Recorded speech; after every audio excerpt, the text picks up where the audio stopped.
MDMA കേസിൽ ഒളിവിൽ പോയ പ്രതിയെ 2 വർഷത്തിനു ശേഷം പിടികൂടി കരുനാഗപ്പള്ളി പോലീസ്.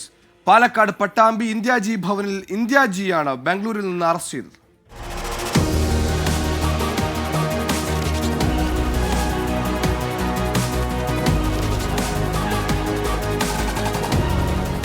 കരുനാഗപ്പള്ളി വലിയത്ത ആശുപത്രിക്ക് സമീപത്ത് നിന്ന് 71.19 ഗ്രാം MDMA പിടികൂടിയ കേസിലെ 4ാം പ്രതിയാണ് 2 വർഷത്തിന് ശേഷം പോലീസ് പിടിയിലാകുന്നത്. പാലക്കാട് പട്ടാമ്പി സ്വദേശി ഇന്ത്യാജിയെ ബംഗളൂരുവിൽ നിന്നാണ് പോലീസ് അറസ്റ്റ് ചെയ്തത്.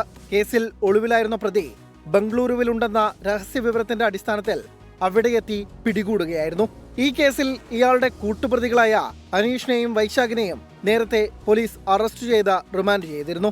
കരുനാഗപ്പള്ളി വലിയത്ത ആശുപത്രിക്ക് സമീപം റോഡിൽ വാഹന പരിശോധനയ്ക്കിടയിലാണ് കാറിൽ നിന്ന് MDMA പിടികൂടിയത്. ഇന്ത്യാജിയുടെ അക്കൗണ്ട് വഴിയാണ് MDMA വിതരണത്തിനുള്ള പൈസയുടെ ഇടപാട് നടന്നിരുന്നതെന്നാണ് പോലീസ് പറയുന്നത്. തുടർന്നാണ് ഇയാളും കേസിൽ പ്രതിയാകുന്നത്.